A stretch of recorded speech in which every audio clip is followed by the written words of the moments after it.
and welcome to another edition of the One Team We Agree On. I'm Jillian. I'm Kyle. How are you doing today? I'm hanging in there. Yeah, tough weekend for the Eagles and the Dolphins. Yeah, it Yeah. was. My swimmers thought I was gonna take out my frustration on them Monday at swim practice because of the Eagles.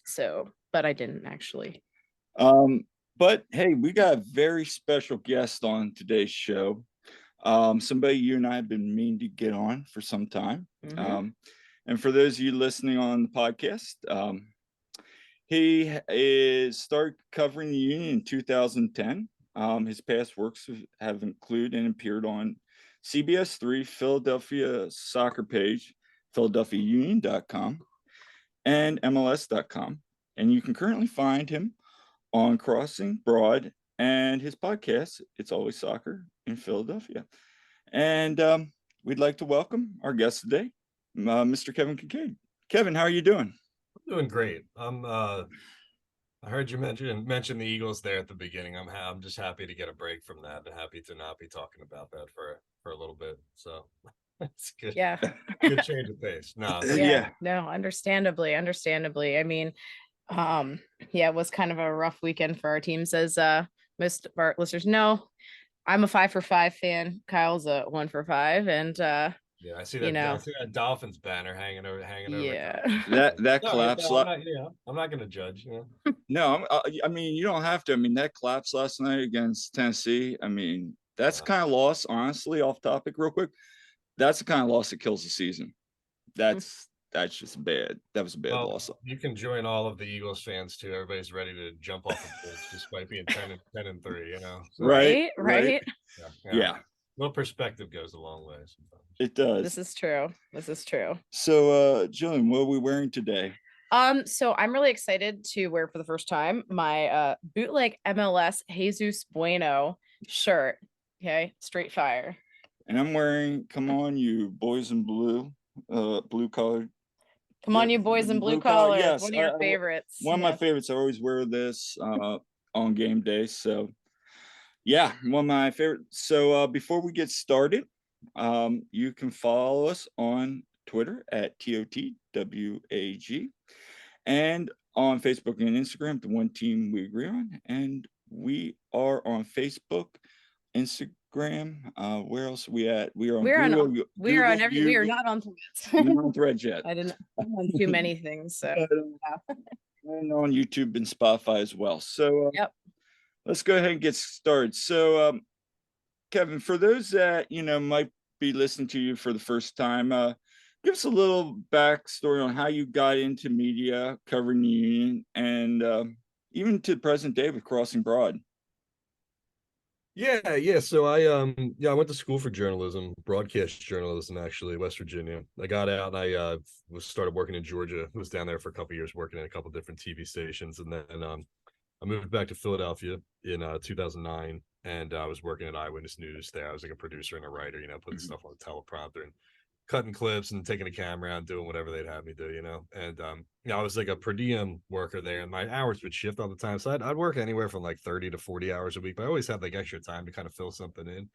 And at that time the Union were brand new, and they were just getting ready to play their first season. PPL Park hadn't even been built yet, and there's a post that they put on Facebook that just said, hey, we're looking for some people to help contribute to the website, help write for PhiladelphiaUnion.com.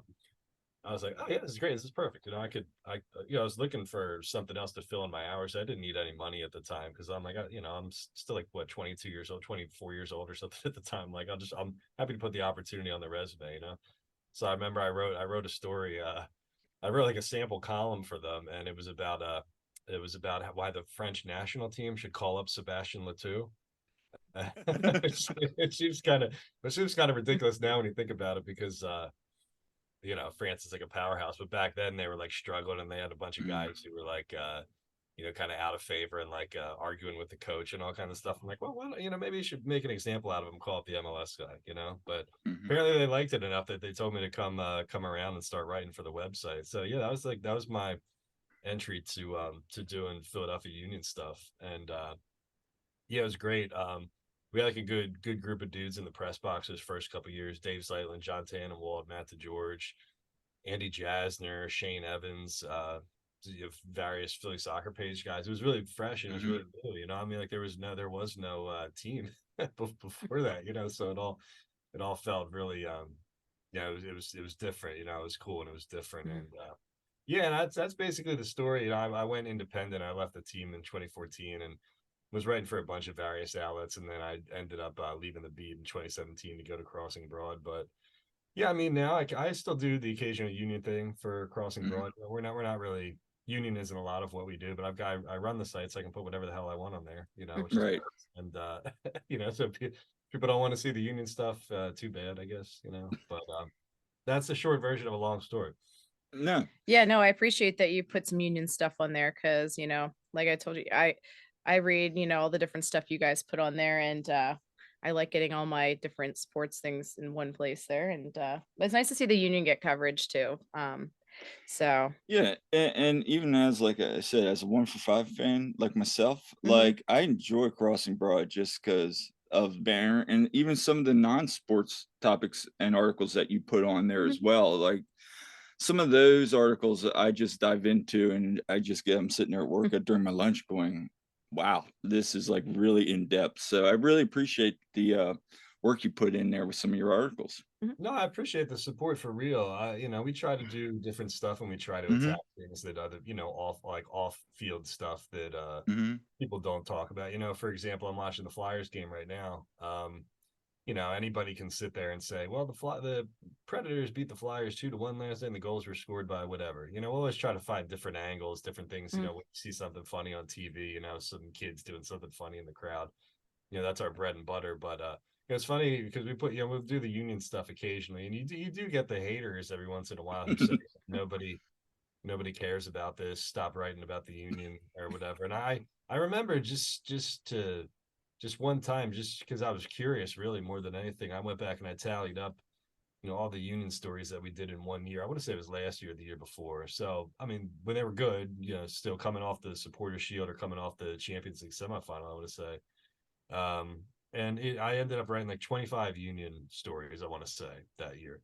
But we wrote like more than 1,000 posts, I think, that year. So it ended up being like less than 2% of what our total output was. So I remember saying to this guy, I was like, you know, we're not writing a lot of union stuff, you know. It's really a small part of what we do, but it's nice that we can do it at the same time, because I do feel like that's kind of a minority thing. I noticed the longer we go, the fewer people will push back against it, you know. It's almost like it's like when they blew MLS Cup in the dying minutes, it's almost like people accepted them as another Philadelphia team because they fall apart like everybody else does. Right. find a way to break everybody's hearts like every other team does, you know. No. I know. Yeah, like the fact that we got so much notice with the union because they lost the championship the same day the Phillies did, you know, and it's like, wow, well, Can we just be happy now that MLS Cup is over, that we may not ever have to see the Ilya Sanchez Continental oh my gosh, tire the commercial stupid tire again? commercial. Yeah. Yeah, and I mean, gosh, that's been like PTSD there. I mean, we went out to LA and went to the Cup and Yeah. already saw that in person. That's all I needed. You know, I didn't need to keep seeing that over and over. Kevin, I was staring right down this bail, and I saw that run come in, and Yeah. you know how the rest happens. Yeah, you know, it's funny too, because it was in a sick way. It was like the union kept getting mentioned in the same breath as the Eagles and the Phillies because all the national media just wanted to lump them in to show that Philadelphia lost 3 titles at the same time instead of 2. And I was like scratching my head a little bit. I'm like, is this good publicity or bad publicity for the team? And I was like, well, it's nice to see like Jack Elliott on the same ESPN graphic as Bryce Harper and Jalen Hurts, but yeah, I mean that was a killer for sure. No, it's funny, man. I do feel like the team has come a long way in a short amount of time as far as people at least respect. There's not as many. I would say there's not as many people like ready to bite your head off for talking about the union or bringing up soccer or whatever, you know. So we're taking baby steps here. Oh, we are. We are. Just like ask anybody who knows my sister. Of course, she pushes back. She's like 4 for 4. She's like, oh, I don't want to go to the union. We're trying to convert her, but yeah, she's like one of those people. And Yeah. I think people yeah, don't actively hate it the way that they used to. It's yeah, we're funny coming story around. for the executive sports producer at Channel 3 when I was there, and the other two guys who worked in the sports department, they all hated soccer. They were like, it's stupid. They were like, typical like middle-aged white guys are like, it's stupid, it's European, it's there's flopping, and all that kind of stuff. And then and the EP, like his son went on to become like a really, really good goalkeeper. And now he plays college soccer. Like he got a scholarship to play soccer. So I was talking to him, I'm like, that's makes me laugh, man. Did you picture that 10 years ago when you were a soccer hater that your kid would end up going on a scholarship to play goalkeeper somewhere, But it's like it's almost like attrition in a way. There was no team around here. When I was growing up here, I'm 39 now, and so there was no there was no team. I mean, like we had, a little bit about DC United, you knew a little bit about Metro Stars, but there's no whereas like I'm sure both of you can relate. It's like if you had a family member, a parent, or somebody who took you to like pick a team like the Eagles when you were a kid, and like you had that impressionable moment where you were at the stadium and that made you a fan for life. Like you literally couldn't do that with the union because there was no union. Right. But now the 10-year-old kid who saw Sebastian Latou in 2010, that kid's 23 years old now. Yeah. Yeah. So now you grow up with it in a way that you weren't able to before, Absolutely. That's a great point. I mean, my introduction to MLS was I grew up in York. So my dad and I remember when MLS started.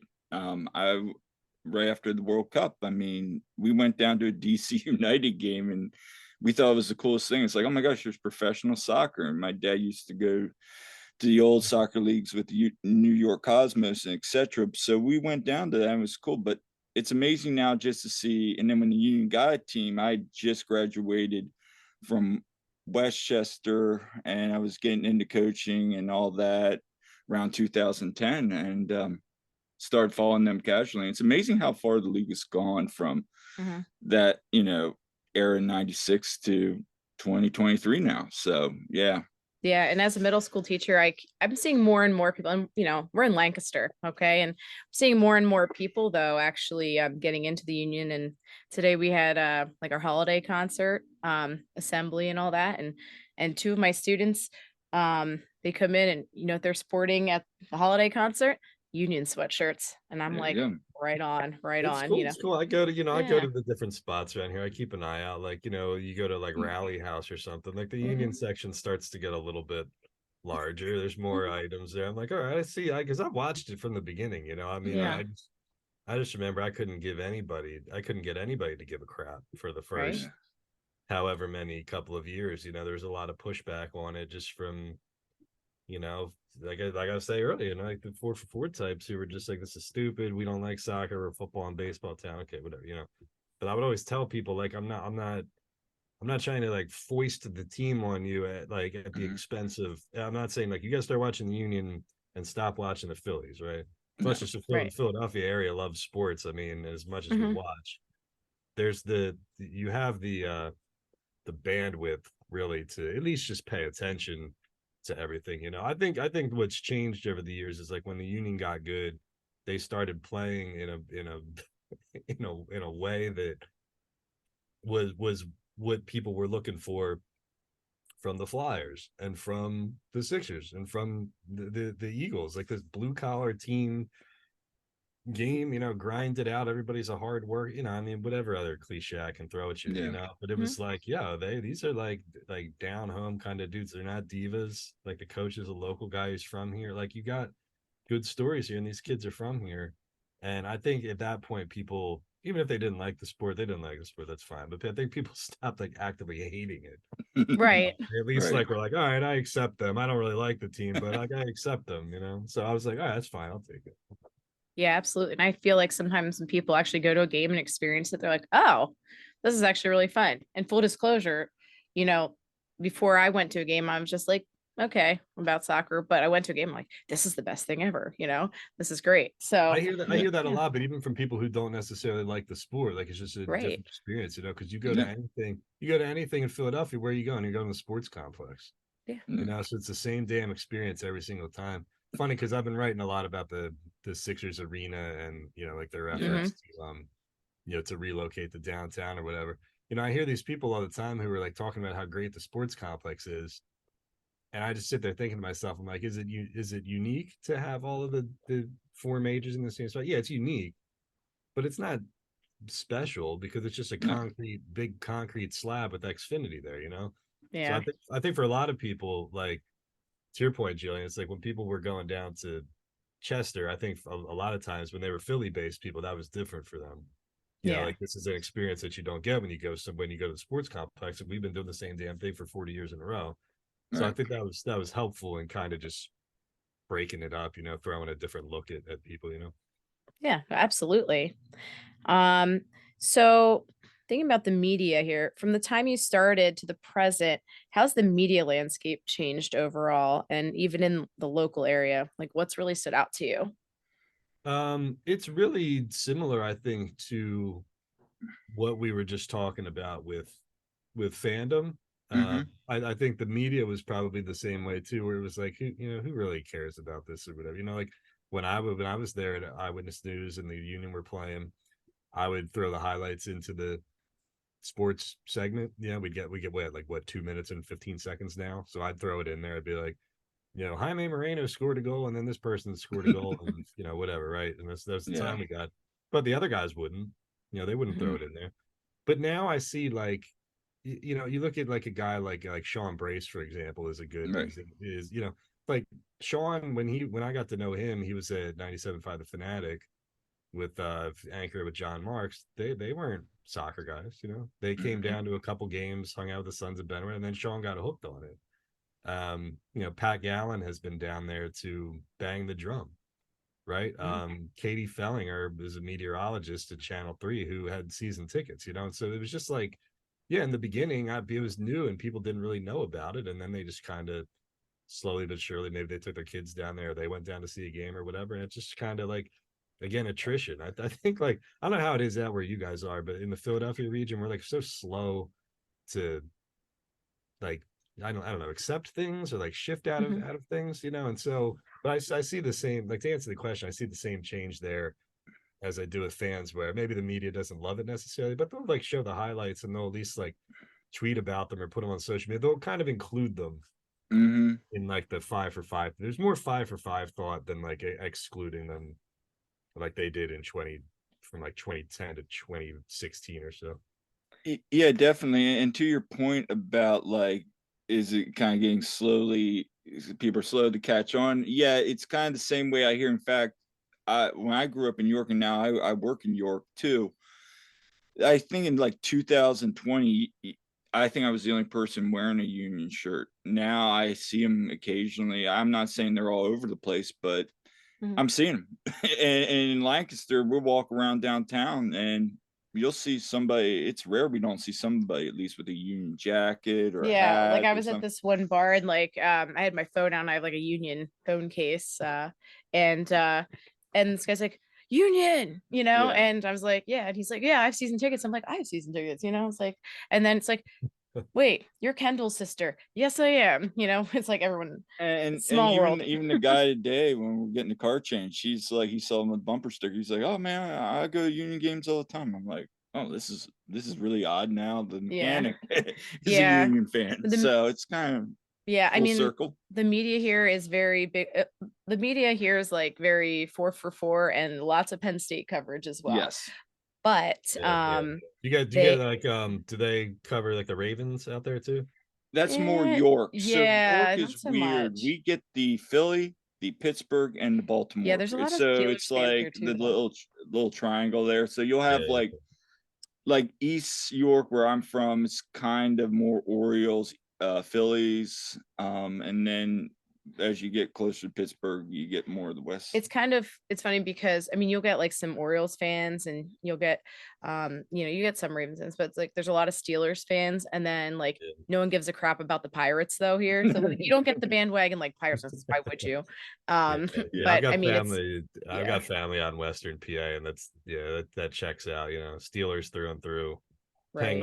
Penguins fans too, and Yeah, the Pirates show something like once every 10 years, like a glimmer, and that's pretty much it. But yeah, it was funny because like I think the thing that was great about that original group of like media who covered the Union, and when Jim first came in, it's like we all kind of understood that we had a kind of like a auxiliary, like shared responsibility to like help grow the game and grow the team and whatever, and that's what made it fun too, because like any one of us could have gone and sat in the Eagles press box, the Flyers press box, and just been another guy, But like we really had a chance to kind of like to present coverage that wasn't there before, and get our stuff in front of eyeballs, people who may not have been fans before, and like that felt cool to like, hey, here's a new team, here's the some great stories. Like if you're interested in getting on board, we'll help you get on board. I think Jim especially was really helpful with that, and John Hackworth too. But they all understood at the same time, like the conduit between the media and the coach and the players, like you got to help me help you, and we'll all grow this thing together. Because if you're gonna like kind of, I don't like the word access is like the most overrated thing, but like if we can't have a good relationship with you, we can't sell this at the same time too. There's like a sales job that was going on here at the same time too. Like, here's some great stories, here's a good team, here's a local coach or whatever, and that all helped. We all kind of understood that collectively. It's like, hey, it's all like we all kind of share this responsibility to help grow this team and make this team better. And so happy to see where they are now. Yeah. That's kind of one of the reasons we started this podcast was, people would tell us, man, you're always here, you're always there, you're always wearing Union stuff, like trying to support this team and help grow the fan base. And we're like, you should probably do a podcast. And we're like, okay. So we were just why the hell not? You don't have to work for the big newspaper. Right. Exactly. Yeah. I mean, look at the guy. You sitting up in the press box now? Yeah. Yeah. I was at Cincinnati. It was me and Tannenwald were the only two in the press box in Cincinnati. Yeah, Kyle goes up there, and then I'm down in like the supporter section. Yeah. So you got to go down in the seats while he's doing the big journalism. Yeah. We always joke that I'm down with the peasants, and he's up, doing his thing now. But I have told him honestly too, like, I don't know, like he's got the communications background. I've got the teaching degree. I'm just like, I couldn't probably control myself being up there, being like, just ask him anytime the Eagles are playing. Like I'm I'm loud and I am like screaming at the TV and I'm passionate. I'm very like, even like at a Union game, I'm very just much like non-biased, like right down like Union score a great goal. Hey, that's a great goal. It's like, well, it's funny. No, it's funny because you don't. I mean, like I say, you don't have to have some like big journalism background or work for some big newspaper to do what I did. I mean, like look at all the independent guys who are doing Union stuff right now. You're tight with Todd. I mean, he's doing his thing. John and Larry with PHLY now. I mean, the Philly Soccer Page guys, they were all volunteer. That was a straight up volunteer thing. I told those guys a million times. It's like, you sure you don't want to like try to install some kind of business model here? Like I think people would pay to read PSP, and like support you guys and like at least keep it going. And they're like, no, we don't want any money, And so the amount of people who were just doing this because they liked doing this, or they like, again, felt that responsibility or that whatever. We weren't making a lot of money. Nobody in that press box was making a lot of money. So it always felt like a labor of love more than anything. But if your stuff's good, it's good. It doesn't really matter where it's published. We've all got social media. So yeah, I really appreciate that the Union allows, like independent journalists, and like podcasters and people to like be a part of this. Cause I mean, are you gonna get that with the other teams? Not so much. So not so much. So the Sixers are pretty good with that. The Flyers are pretty good with that. Breaking into the Philly, like the Phillies were resistant to that for the longest time, but that goes hand in hand with baseball. I mean, baseball's stuffy anyway. It took them forever to like allow people to even put their like highlights on Twitter or something. I'm like, come on, man, you got the 14-year-old kid on his phone who just wants to see Mike Trout or whatever, so you Exactly. gotta kind of get with the times here, MLS was Yeah. always good with that though, very much. I mean, MLS always put their stuff up there. They let us Hmm. get out the telestrator and draw lines on it and share video clips of it because they were smart. They knew like the more stuff that people share from ours, the Mhm. more that this league is going to grow. It's not rocket science here. Exactly. No, it's not. Kevin, I want to just get with the union, and you kind of touched on this. Where do they fit into the Philly sports landscape? Are they outside the big four, and above teams like the Wings and Soul, obviously, but how can it get to a point where the general, in your opinion, in the general 4-for-4 fan is now going to be like, well, now I'm a 5-for-5 fan, or is that just always going to be a pipe dream for? No, there are 5-for-5 fans. There really are. Yeah, But there but are. but the thing is funny is too, like I think the 4-for-4 thing is kind of overrated a little bit. I remember saying this to Gargano like years ago because he was the one who kind of came up with the euphemism in the first place. But there are a lot of Flyers fans who don't give a shit about it. Oh, excuse me. No, don't. It's okay. It's okay. Oh, You're all right, fine. sorry. You're fine. There are a lot of Flyers fans who just don't watch the Sixers, and a lot of Sixers fans who don't watch the Flyers. Right. But the idea was more of like, I will support that team, and if they're good and they go on a playoff run or something, I'll be there for them or whatever. But I still think, like, even though the Flyers were down the last couple of years, I was never one of those people who felt like the Union were like the number 4 team in town. I think the Union are always going to be a solid 5, at least for the next couple of years. They're always going to be bigger than the Wings or Right. any of the individual Big 5 teams or anything like that. They will solidly occupy that for sure. I mean, look, the demographics of the city and the demographics of the country have been changing rapidly, though. I mean, like the hockey demo is not as large as it used to be back in the day, where you look at Right. all like the young kids of color who are growing up in this area now, and there's a ton of soccer fans. It's not just MLS fans though either. It's like you got the people who will watch Arsenal and Man City or whatever, but don't want to have anything to do with the Union. So if you took all of that and combined it all together, I would say that soccer is easily bigger than hockey, at least in Philadelphia. Maybe not basketball, but Right. it's really dependent on how they view MLS. But I mean, that's a roundabout way of answering the question. But I don't think that would ever see them breaking into the top 3. I don't think I would There's just either. so much history there, I Yeah, think, which yeah. makes it hard. Those teams have been around just so much longer. I'm just always curious because sometimes you'll see the pro rel people Yeah. always say like, if MLS goes to pro rel system, how every soccer city will become like the biggest sport, and I'm like, nah, that's not happening. I can never see it. I can never see where like the Union are bigger than the Eagles or the Phillies, like that whole thing. No, those are we I asked Jim this, I think, when he was on the show a year or two ago, and I ask a lot of people. That's actually like one of my favorite like hypothetical questions. If you were going to convert, there's 2 demographics, right? You have the 4-for-4, like 50-some-year-old white guy from South Philly who likes football and basketball and baseball. Try to convert him into a Union fan, or are you going to go after the like Euro snob guy who likes soccer, but he's like a Bayern Munich fan, and he like looks down at MLS because he thinks the league stinks. Like which one of those? I would ask a version of that question all the time. Like, which one bothers you more, or which one do you think is more inclined to like the Union? Who can you flip? Who would you target if you were trying to do like a hypothetical like that?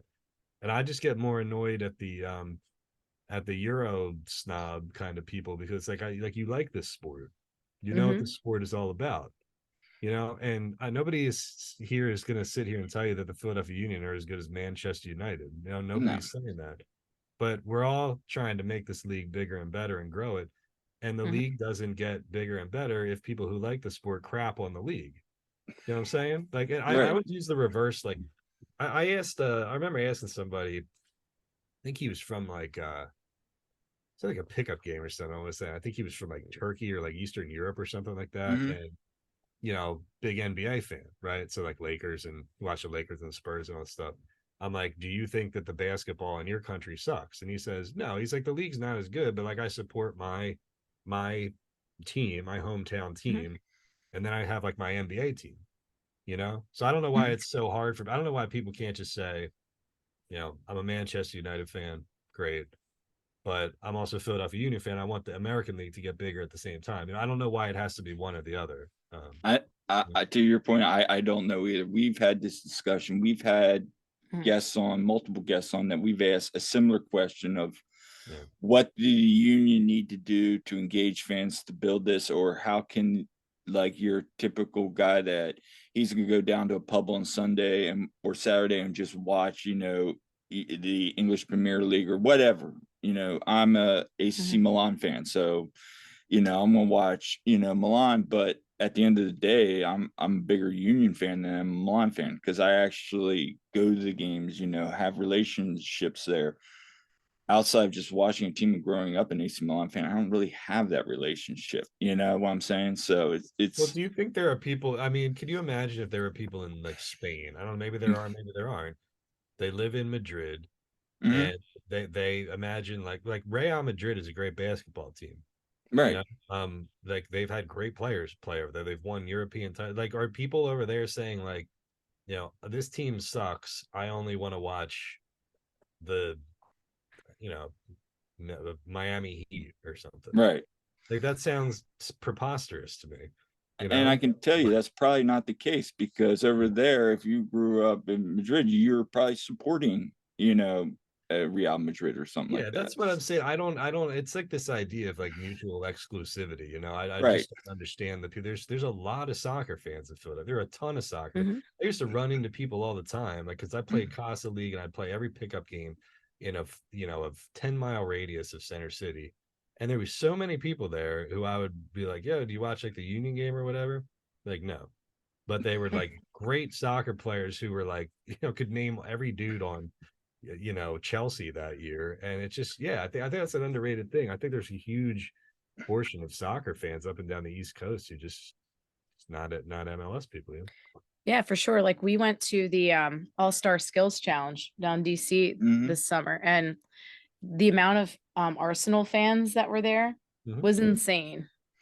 And we talked to a couple, and I'd be like, "So, where are you from?" "Oh, I'm from right outside DC." "Oh, really?" "Yeah, this is our first time at the field." I'm like, "Do you ever go to United game?" "Nah, I don't watch MLS." And it's like, you just tell me you're like right outside, or a couple because Rooney was still there. They're like, "Oh, we're just coming to watch Wayne Rooney coach," and it's like, wait a minute, just because you grew up watching him, now you just want to go see him coach? Like, Yeah. why don't you actually become a fan of a team? You know, it Yeah. doesn't have to be DC. It could be NYCFC. It could be a Union. It could be whoever. You know, it's just yeah, that whole narrative just I still it irks me to the point even when I have some of my swimmers walk in with like Messi Oh, jerseys our swimmers, or yeah, watching even the Messi which I'm jerseys. fine with like Messi Inter Miami to a point because at least they're understanding MLS. But what Yeah. gets me is I forget who it was, didn't even realize that Messi wasn't at PSG anymore, that he had gone to Miami Beach. He was still wearing, you know, like, I mean, the kid's 8, but Yeah. it's one of those things. It's like, what's the Philadelphia Union? And meanwhile, you're sitting there with, like, you know, an Aston Villa kid on, and you're like 10, you don't even know what the MLS is? Come on. You know, Well, all they got to do, man, all they have to do is just, you know, keep winning, Mhm. exactly. keep building on their success, spend some damn money. You know, don't fall behind, don't fall into like a lull here, and just, you know, Philly, like I say, is just a you know, it's just this kind of a slow burn, kind of a, Hmm. attrition type of city who's a little slow to come around to things. But when you're good, you're good. I wish I could come up with a better analogy because I feel like I use this one every single time. But everybody in this region knows somebody who's been vacationing at the same spot at the Jersey Shore for 40 years, right? We've been Mhm. going to My family's been going to Sea Isle City since 1970, whatever, right? Mhm. And it's not because Stone Harbor sucks. It's just because that, like, you know, Sea Isle City, like that's where you go. I mean, Mhm. that's what Philadelphia is. So the Union are battling that mindset of just people are slow to change and resistant to change, and then when it finally clicks with them, it clicks. And the way you do that is just you keep winning. You build a culture of success, and you have likable characters, charismatic guys who are relatable that the fans see something in, and you just keep plugging away at that year after year.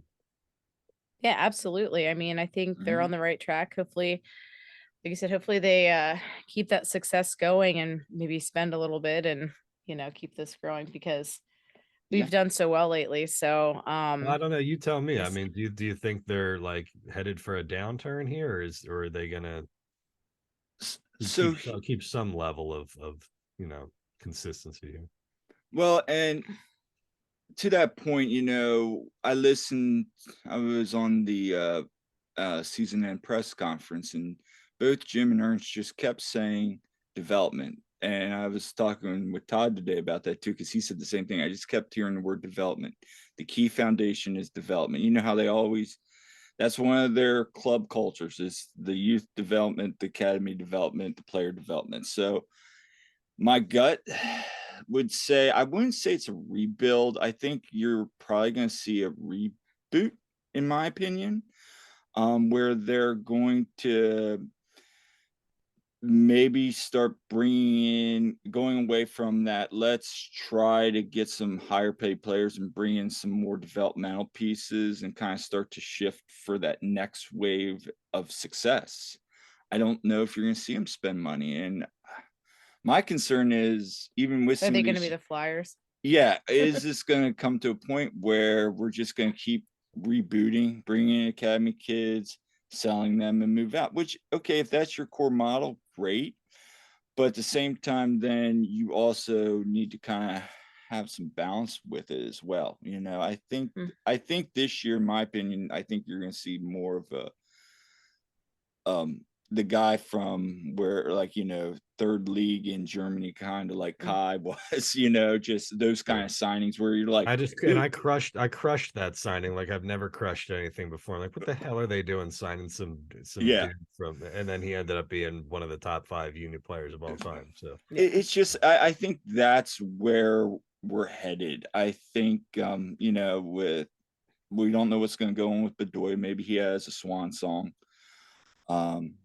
And we'll see what the union decide to do. I mean, what do you think? What do you think? Yeah, I mean, oh gosh. It I think there's going to be enough pieces there that, are established that we could still see some pretty good success. I think it just depends on, yeah, how these young guys that, are coming up through, how are they going to pan out? Do we make any of these signings? Yeah. It just feels very like up in the air. So I really well, do and, hope I hope we continue that no, trajectory. yeah, no, sorry, I didn't mean to That's interrupt. fine. Go It's, ahead. the thing about like development and bringing kids through the academy too is that that's not a it's not a linear process. I mean, like No. not every class is going to yield a Brendan Aronson and a Mark Hmm. McKenzie. No. So there's a wild card there in the sense that okay, just we go back to our roots here and we keep pulling through the pipeline. I mean, this 2023 class may not be as strong as 2021, which may have Right. been stronger than 2019. You know what I'm saying? But I would say that probably the same could probably be said for foreign signings, as buying Mhm. players too. You can identify them and you think you're getting something, Right. but then maybe they don't settle here. Maybe like the wife is not happy, or like the kids are like up until 10 o'clock at night or whatever that was with Christian Maidana Yeah. like 8 years ago or whatever, but you know what I'm saying? It's like that I think the thing that bothers me is it's not about, I don't know how to explain this. It's not really about dollar amounts in general. It's about identifying the time to spend versus not spend. I mean, they just Right. ran it back last year, which Hmm. at the time we were all saying, all right, that's great. This is the Yeah. best team they've ever had. Run it back. But like in hindsight, wasn't it naive for us to think that like they're not going to play at a 72 goal level again? So what's Right. like at that point, Jay Sugarman should have said, we are this damn close, like Hmm. let's put the little bit of money into it now. Then if we fall off this year, then maybe we revert back to what you're saying, like the Yeah. retooling and the academy and like finding the next homegrown Mm. kid, So I don't think they're like that they're I don't know what I'm trying to say. Like the timeline or like the strategy really matched like actually what was going on. I would have loved to go back and see them spend the money in the offseason last year instead of making the 3 trades and bringing in the Yeah. back. No, I don't disagree. I think last year was, like you said, it was like the timelines were offline. Like maybe Yeah. this year was the year to do that, and last year we need to get some more starting caliber or even higher. Because Jim always says sometimes you look on the bench and who's there. Is Chris Mhm. Donovan really going? Well, and right, Uh, he's speaking directly to Jay Sugarman. And Mhm. yes, I know he Eric is. Stanner And when he says that. Yeah. yeah, But at the same time, too, like Jim's the one who started Chris Donovan against Lionel Messi. yeah, and we were in Vermont on vacation. We were like, "What is this lineup?"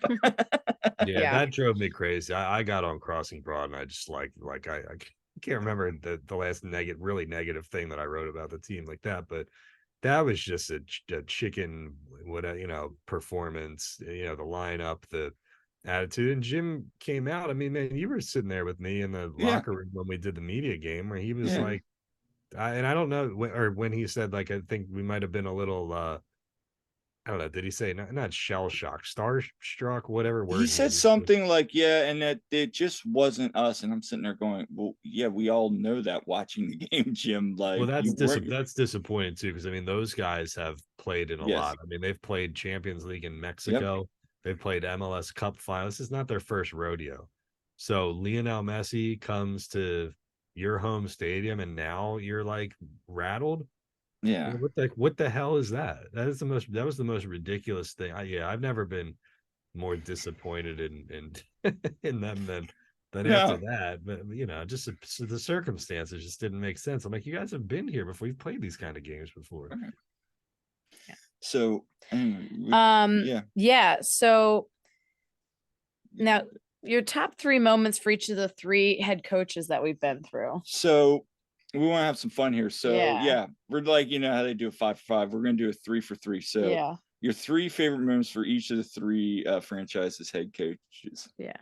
Oh, 3 favorite moments. Like do they have to be good moments, like successful moments, or just like stuff that I remember from them? It's And your like, 3 moments from each of the 3 head coaches.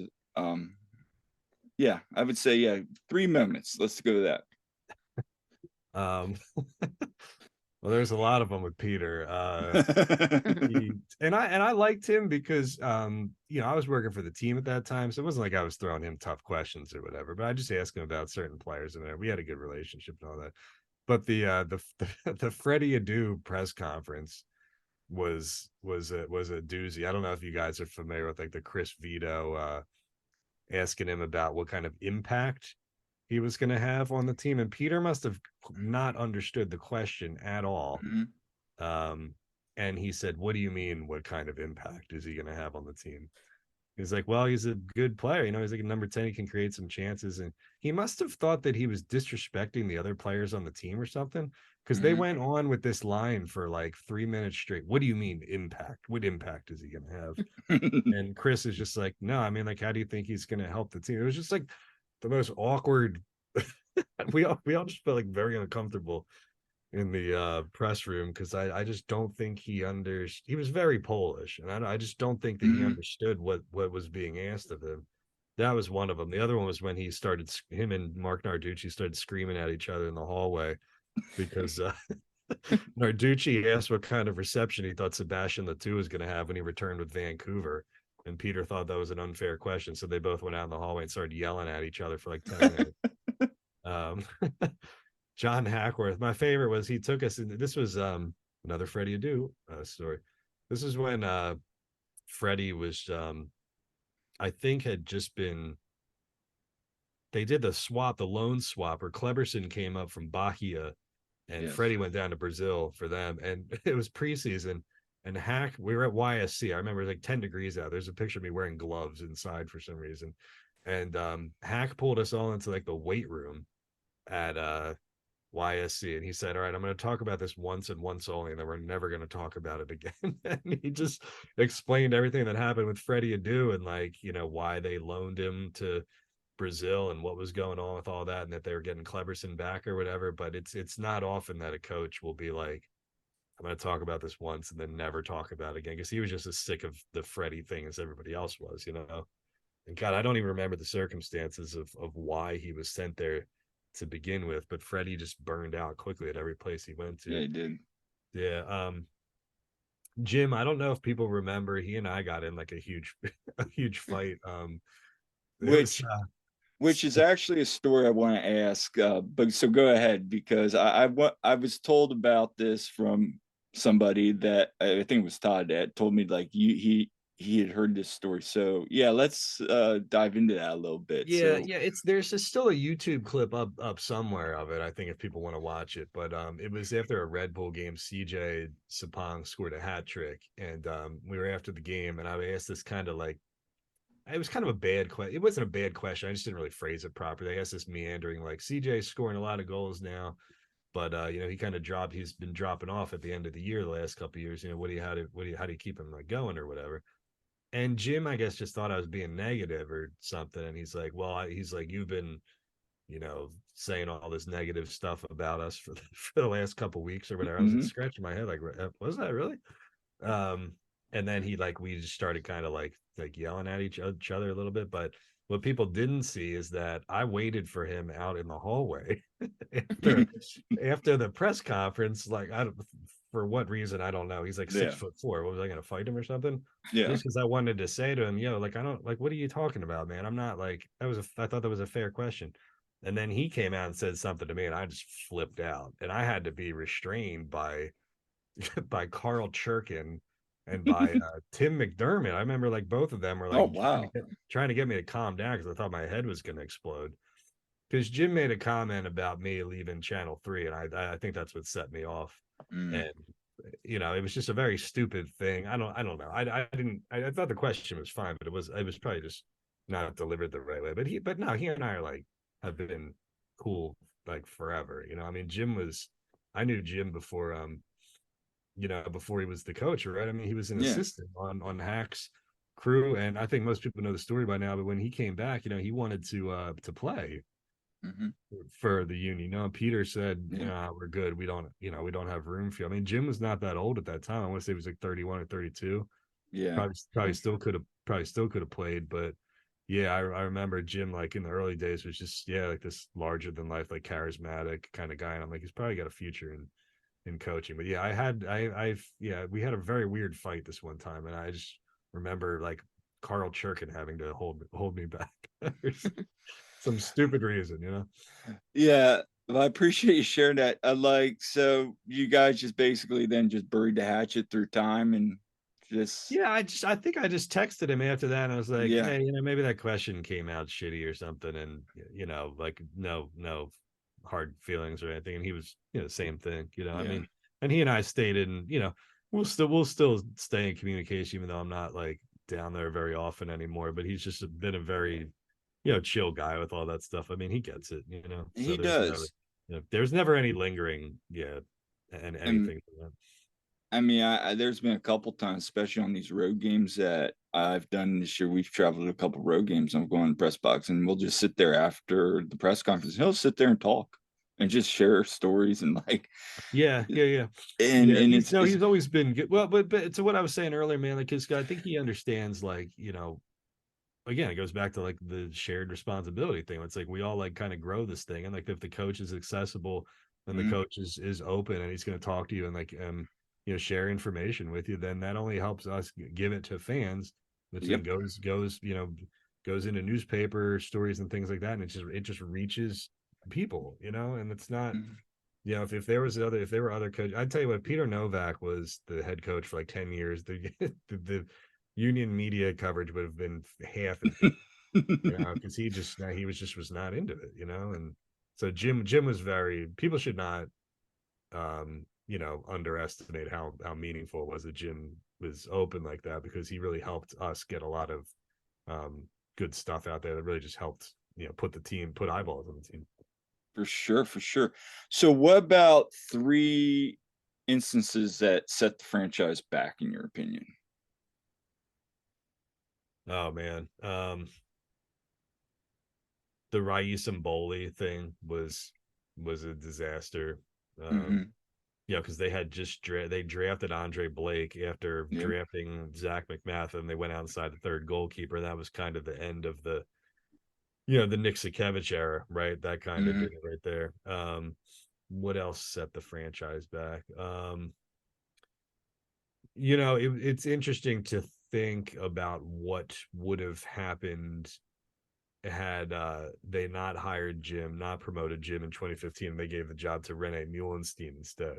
Mm-hmm. I don't think it set them back, but I think Jim would probably tell you. And what Nick Sakevich told me was like they really liked Jim, but there was like half of the decision makers weren't sure if he was ready at that time.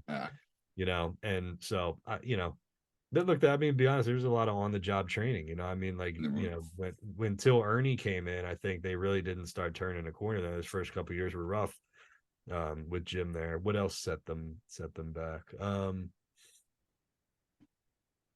I don't know. They've been. Oh, I'll give you one. Yeah, the Peter Novak changing his formation completely going into the first 2011 playoff game. I don't know how many people know this story, but they had played like I've heard of it, but please elaborate, because they were a really good like 4-2-2-2, like empty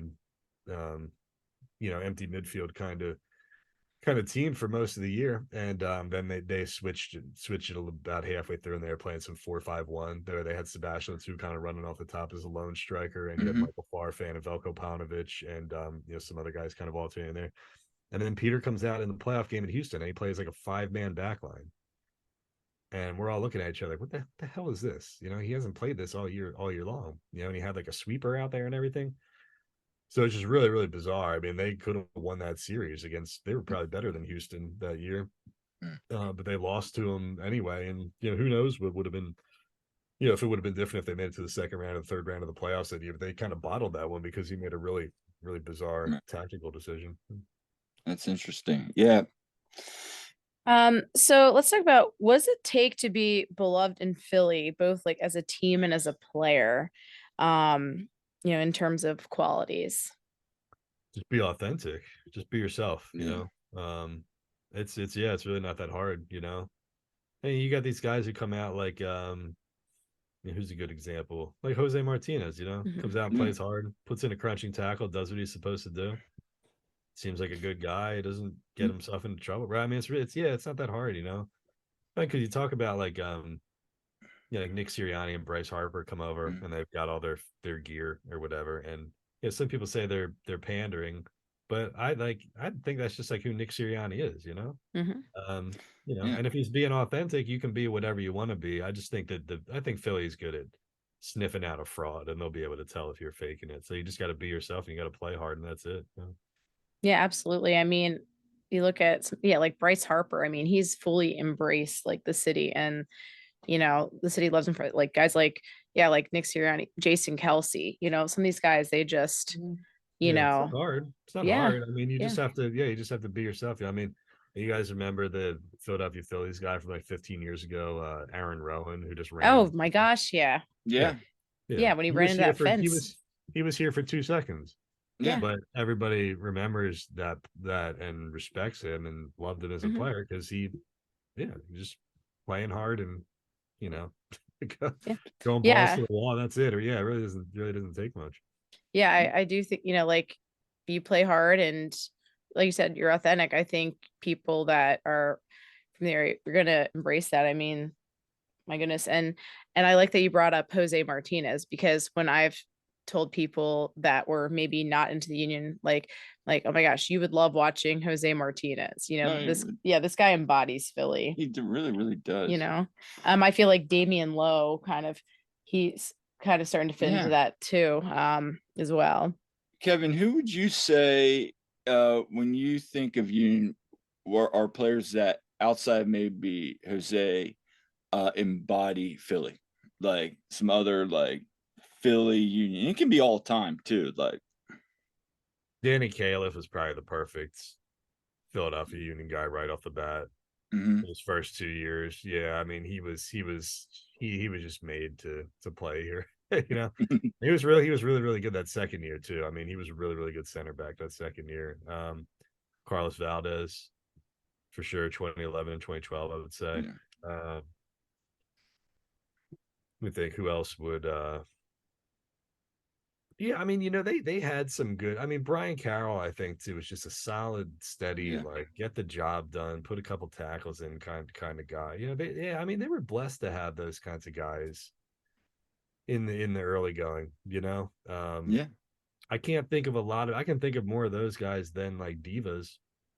You know, um, yeah, we've been lucky to watch like the Danny Cales and the Carlos Valdez's and the Brian Carrolls of this world. You know, some good, just hard nosed kind of decent dudes. Yeah, I think for me, I think from the time we really started following the team, for me, it's been like Jose. I mean Alejandro. You can't say Philadelphia Union without Alejandro, but even somebody like Jack Elliott. I mean, I'm a huge Jack Elliott fan. I mean, for his involvement, with the kids. He does a lot in the community. Yeah. I mean, Bedoya has really embraced Yeah, Central. That's why, like, I would love to see him come back.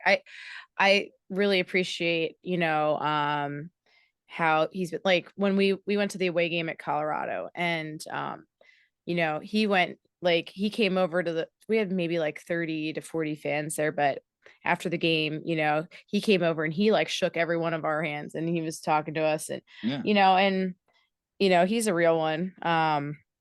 So no, I appreciate Shannon what he Williams does. was the same way. Shannon Williams, Chris Pontius. yeah, Vincent Noguera was a good dude, just a solid two-way kind of guy. I mean, he doesn't really fit the mold of like a blue collar grind. He played a much more like high level finesse game, but Harris Medunian in the same way too. I mean, yeah, it's funny, man, because he's all I like honestly, man. I got to cover the team for like I think it was 8 full seasons or 7 or something like that, and I could count the number of like a-holes on one hand. Like there really were not any. I mean, like all these Yeah. dudes were really, some guys like to talk to the media less than and more than other guys did, but there were really no guys who were just like, when I went to do the Sixers, like, like Ben Simmons had no interest in talking to Right. us.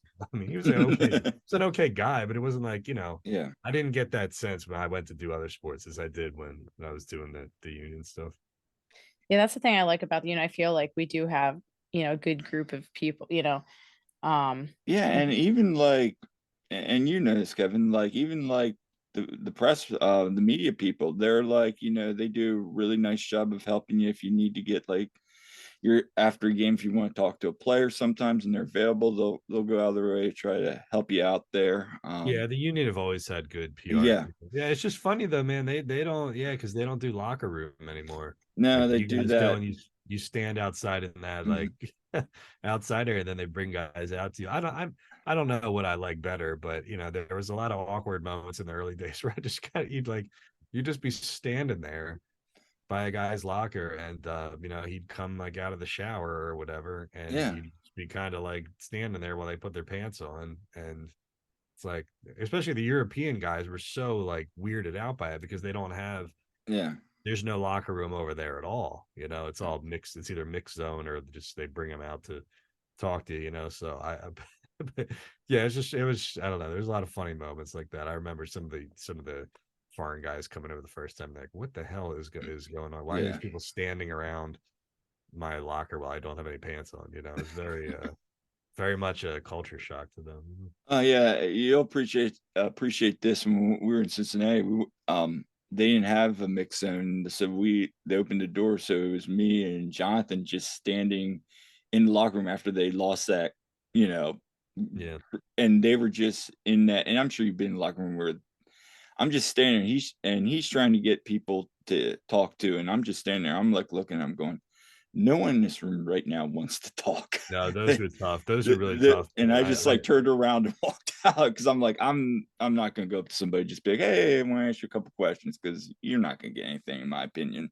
Those were hard, man. Yeah, I mean, I remember I did one like that when they went to Toronto in 2016 and they lost in that playoff game up there. It was me and Amy Fadul were the only two people that because back then Comcast Sportsnet had the TV rights before they dropped the Union. The Union went to PHL 17. Right? But yeah, it's just me and Amy sitting there in the locker room, talking to dudes. But yeah, that was strange. I don't know. I don't mind how they do it now. I don't think it's like, because they seem to, like you said, they seem to be pretty good about, you guys like honoring requests and all that. Yeah. They've been good. So finally, one thing I wanted to ask you. I know on your last episode of It's Always Soccer in Philly, you said you're going to be taking a little hiatus. Have you what's kind of the plan, or just taking a little break, or? Yeah, I hope so.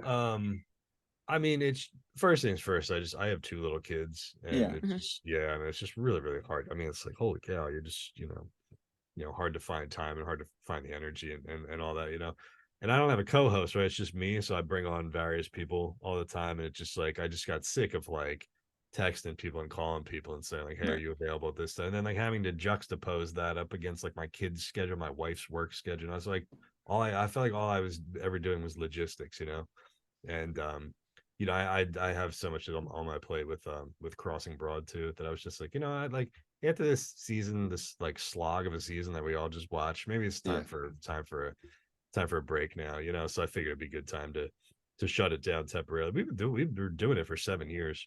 I think we got up to like 180 episodes or something like that. But Dave Zeitlin was my co-host at the beginning of it, and he was with me for like a year and a half or whatever. Then I just kind of went to the alternating thing from there. So that's really the main thing for it. But it's hard to do sports too when you do sports all day. It's like, I do like 8 hours or 9 hours for Crossing Broad, and that's like, what am I gonna do? Put my kids down to bed and then go like, book somebody to sit there for another hour and talk about space. Yeah, I mean, you only have like a finite amount of of like, attention for that. So yeah, it just seemed like the time was right to do that. But like I was saying to you guys earlier, it's like I can put whatever I want to put on Crossing Broad. If I take like a play and I do like a video breakdown on Twitter or something like that, that goes out to 14,000 followers, then I can like repost it off the Crossing Broad account, and it's like next thing you know, you got like 15,000 eyeballs on it. So I mean, I'm sitting there thinking to myself like, well, you could get a lot. You could put that out to a large audience that way. I mean, maybe the podcast, maybe I don't have to do the podcast anymore. Maybe I can just put it up, put the Union content out on different platforms. But I've always done some kind of Union stuff on some kind of platform. So that's not going to change, but I just needed a break from doing the podcast. No, it's been a long season for sure. I was curious though, have you ever thought about maybe if you were to bring back a former player that's retired now, and it's kind of like your co-host? That would be cool, man. The Anthony Sanfilippo and Rush Joy, who are with me at Crossing Broad, they have Chris Terrian hosting their co-hosts in their flyer show with for sure. Yeah, it would be cool to get like Sebastian or Shane or whomever. There are a bunch of guys. I mean, Mike LaHood is great with media too. Danny Cruz, I always liked talking to. He and I had a good relationship back in the day. Yeah, I did say on the last podcast so that if I do bring it back, we would do it up. Yeah, we would do it like Kyle Pagan and I do on Crossing Broadcast, where it's on YouTube, it's simulcast on Twitter, it's simulcast on Facebook. We edit the clips and we push them out there. So like when we had Jay Wright and Garrett Stubbs a couple weeks ago, we're putting this out there, we're teasing that, because I'm not. It's like, if I'm gonna do it, I'm gonna go all out. And I would rather that's really the only way going forward. Just because I feel like visual media has come such a long way. That's like, there's a lot of podcasts, there's a lot of shows. How do you get yours to stick out a little bit more? Leverage your social media accounts, leverage the Crossing Broad following, and do it big. So we'll see. I mean, maybe take a little break here and see if I'm itchy to do it again. And if so, then maybe I'll reach out and do that or whatever. So, but yeah, that's a good idea. Yeah. And I'll tell you what, and you've had some really great guests lately on Crossing Broadcast, like pretty cool. I loved Yeah, you had Garrett Stubbs on there. What a cool Stubbs, guy. Jay, right? Yeah, we had Bo Allen. Yeah. Yeah, Yeah. it's been fun. I feel like that's crossing like you know how our approach is. It's a lot Yeah. looser and lighter, and we have fun, and I feel One of like the reasons I like it. Yeah. well, I Eh, feel like Yeah. the guests that we've had the last couple of times, like they get that. It's hard to Mhm. get people to open. It's hard to get people to open up, especially on like a Yeah. video call, because you don't like really know. It's like, hey, Bo Allen, I'm Kevin, but like Yeah. Yeah. you get people to kind of chill, and they're like, oh, it's this kind of vibe. So that's probably what we would emulate on Always Mhm. Soccer if I decided to go Yeah. back and do that. So we'll see. I just needed to break from it because I felt like I was just doing it just to do it. But I'm like Right. I said, I'm not gonna put my name on something just to half-ass it, right? So it's like I'd Yeah. rather shut it down than half-ass it. And if we bring it back, we'll do it the right way. Awesome, awesome, awesome. Yeah, one thing with Crossing Broad, and you mentioned the video clips. That's where I see a lot of Crossing Broad during my busy schedule during the day. And you had the one about, I think it was like, what was it, the most like the protest thing? It was like the different protests with you guys were talking about the No. Darius Slay and all that. You were like, what's the most Oh. protest? And Yeah. I'm like sitting there at work and I am just dying. And my one coworker staff member looks at me, he goes, what's the fight? I'm like, this just narrative here of like the guy in the shorts and all that. I thought it was the Do you most know funny. honestly though, like a serious question, do you know how most people consume media these days? Is it via like shorts and reels and all that kind of stuff? Well, essentially they're just scrolling their phone. Yeah. Yeah. It's like and my wife and I will do this all the time. Like what the kids will be like exhausted and kids are running around and it's like 20 minutes before bedtime or something. They're watching Wreck It Ralph for like the 40th time in a row or something like that. And Yeah. she and I are just both just staring at our phones, you Yeah. know. But that's where Yeah. she sees the Crossing Broad stuff. Like Mhm. my wife doesn't read Crossing Broad, but she sees the clips that Pagan cuts and puts on Instagram. Mhm. So that's like yeah, I want to say that the market research shows that like most of your reach is going to come off of people scrolling whatever their favorite social media is, and like if you have that placement on there and you can penetrate that, then like yeah, people are gonna see it. I don't know how many people come up to us and say like, yo, I saw you guys, or I saw Pagan, or I saw whomever on on TikTok or something, right? Mhm. Right. But it's and you're sitting there thinking like, oh, maybe Hmm. that's what we are more than anything. Maybe it's more, you got to think of yourself more as like a brand and less of like a website. You know what I mean? Yeah. Right. People Right. can find your content anywhere, but like for us, it's just scrolling on your phone aimlessly. No, it really is. So, well, Kevin, it's been a lot of fun, and we Yes. really appreciate you coming on again. So, what you got coming up on Crossing Broad this week? Anything? Anything? No, we have a couple of musical guests actually lined up. I'll let people see who they are when we have them on, but we're just trying to survive the Eagles season. I think I'm not gonna lie, it's like a grind this time of Right. year, but Yeah. then the Eagles are good, but then you kind of get towards um like the holiday break and you want to like kind of throttle it down into lower gear, and then you sit there and think like, well, the Eagles are still playing this weekend. So it gets a little Yeah. weird it gets a little weird this time of year, but It does. we're basically coming at it. Yeah, I mean those stretches of the Phillies and Eagles they've been great for site traffic the last couple of years. But yeah, it's tough. Just a lot going on. Just grinding like we always do. I appreciate everybody for reading the site and supporting the site. Definitely. And where can people follow you at on social Yeah. media? Yeah, it's at Kevin_Kinkead on Twitter. I think it's the same thing on Instagram, but I mostly just put pictures of my kids on there. So I don't know if there's anything exciting on there, but yeah, Crossing Broad. No, I appreciate everybody who reads the site and gets the site and supports the site. We don't take ourselves very seriously, but we work very hard at it nonetheless. So it's a good Yeah. two things to combine, I think. Well, we Yeah. appreciate We appreciate it and keep up the great content. Yeah. I think it's been great Yeah. for all the Philly sports. And this has been a wonderful conversation again. Thank you for your time. So Yeah. We Yeah, no, appreciate it's it. my pleasure. I'm always it's always good to see different union shows and podcasts and whatever come about. So I'm always happy to jump on and contribute. Yeah. So this has been all for this episode of the One Team We Agree On. Make sure to subscribe and leave a comment. We love hearing from you. And if you have any ideas on future episodes or guests, please send them our way. Yes. And until next time, I'm Kyle. I'm Jillian. And we'll see you at the game.